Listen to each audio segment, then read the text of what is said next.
Excellencies, I'm privileged to be here with you this morning, and I thank the Spanish Prime Minister, Senor Pedro Sanchez, for inviting me to deliver this statement at this forum.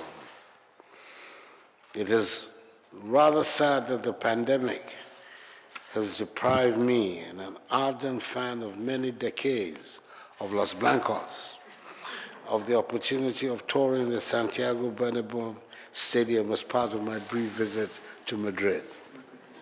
Hopefully, sooner rather than later, we'll be able to return our lives back to normal once we rid our respective nations of COVID-19.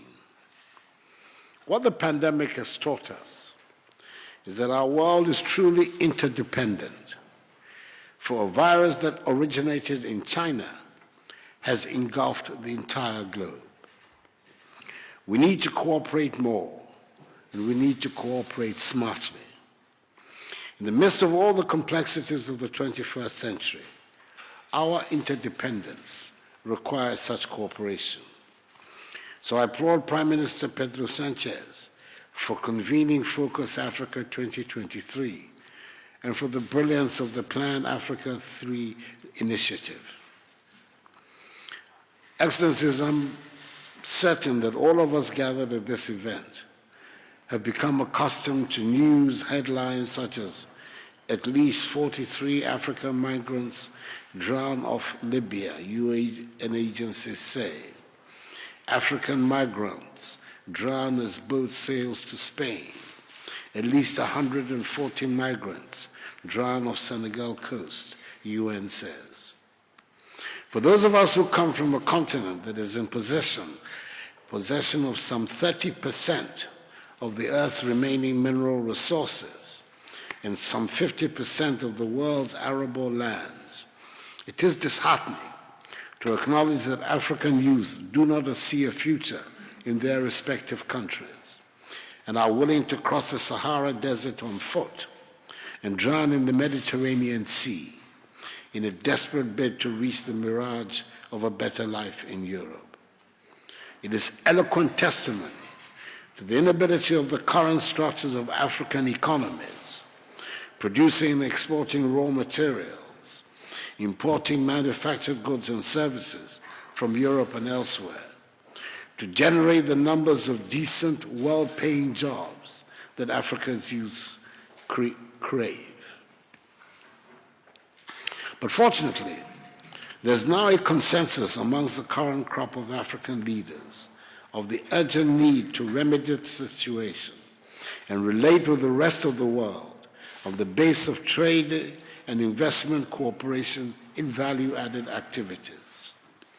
As President of the Republic of Ghana, I believe the time has come for Africa, Spain, and indeed the rest of Europe to establish a sustainable strategic partnership based on trade and investment cooperation on the exchange of value-added transactions. It would obviate the resort to aid which has not achieved its purpose. Hence the mantra of Ghana Beyond Aid, which is the overarching goal of Ghanaian public policy. Indeed, a very important plank of this new strategic partnership between Africa, Spain, and Europe would be the strong support for the African Continental Free Trade Area, AFCFTA, which began trading on 1st January. The AFCFTA will link all the 54 markets of Africa, covering 1.3 billion people, into a single market. It is the world's largest free trade area outside of the World Trade Organization itself.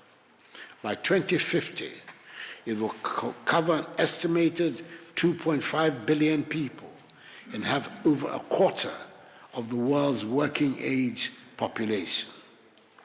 Imagine the investment and business opportunities offered by the infrastructure required to link our markets more effectively.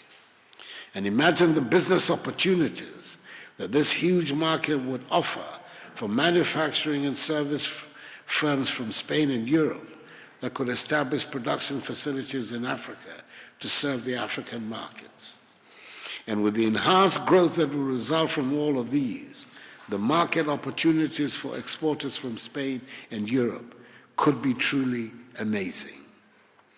Inasmuch as the pandemic has wreaked havoc on the Ghanaian economy, we've seen a relatively favorable situation with respect to our health outlook, contrary to the fears many had about the impact of the pandemic in Africa.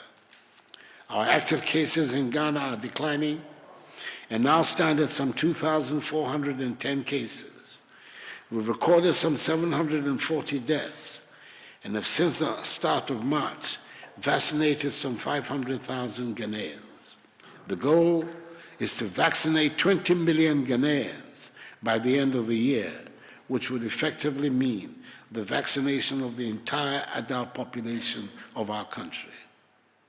We in Ghana are embarked on a path of accelerated economic development through improved macroeconomic management, improved domestic revenue mobilization, emanating from reforms in public policy revenue and administration, creation of conducive environments for businesses to flourish, tackling corruption, and curbing excessive bureaucratic procedures. We're ensuring that all our children have unfettered access to education through our free senior high school policy. We're moving towards attaining universal health coverage for all Ghanaians through the National Health Insurance Scheme. We're processing more and more of our raw materials through our One District, One Factory initiative. We've become a net exporter of food under our program for Planting for Food and Jobs, and we're determined to move Ghana to a situation beyond aid. We have set our sights high, and to our friends in Spain and Europe, I urge you to join us in building a continent of prosperity and societies of equal opportunities for all. Once again, I thank you, Mr. Prime Minister, and I look forward to welcoming you to Ghana very soon. I thank you for your attention.